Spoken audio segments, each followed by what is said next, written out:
السلام الله عليكم ورحمة الله تعالى وبركاته. أهلا ومرحبا بكم معنا في لقاء جديد.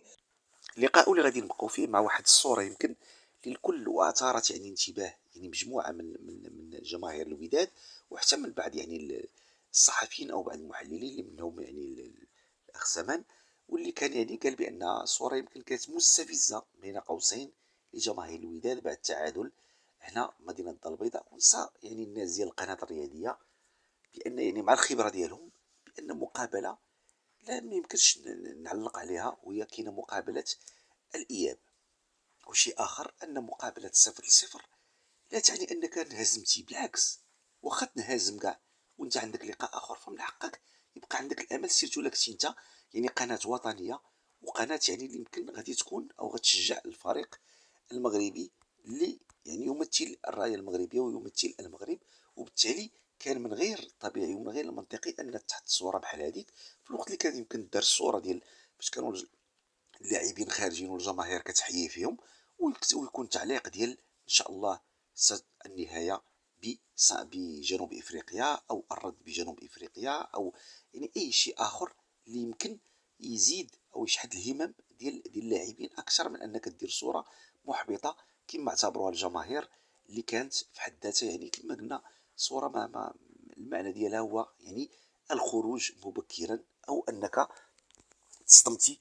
رغم ان الكل كان عارف بان فريق سان داونز فريق قوي سيتو خارج الميدان ديالو، وبالتالي انك تعادلتي مع 0-0 فهذا ما كيخليكش انك تقصى، بالعكس كما قلت عندك لقاء الاياب. وفعلا هذا الشيء اللي تثبت، والوداد او لاعبي الوداد اثبتوا ان العكس للقناه الرياضيه، واثبتوا بان الامور بخواتمها، وبان ما عمرك ما تسبق الشيء، او انك تقول بانك سوا ربحتي او سوا تأهلتي وانت مازال ما لعبتيش المقابله كامله، لان المقابله تلعب في 90 دقيقه، ومقابلات الكاس او مقابلات التاهل تلعب في 180 دقيقه، ويمكن تمشي الاشواط الاضافيه وضربات الجزاء. وبالتالي ما يمكنش تجي وتحكم على لقاء في الشوط الاول ديالو لان مازال ما انتهاش.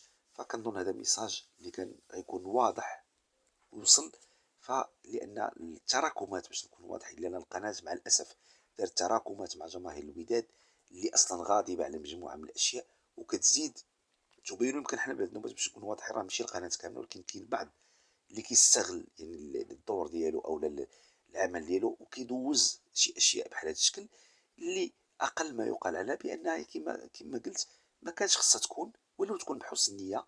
وان السيد خد الصوره ديال الاحباط ديال المدرب زعما راه المدرب خارج كاعي، ولكن راه هذيك كتعبر على الفريق الوطني اللي كنتمي ليه انت. بالعكس انت خصك يكون الدور ديالك انت كقناه ماشي غير قناه اوبجيكتيف، هذه ماشي اللقاء ديال البطوله، هذا لقاء فيه ممثل المغرب، وبالتالي خصك انت تكون مغربي، تكون كتدافع على كل ما هو مغربي.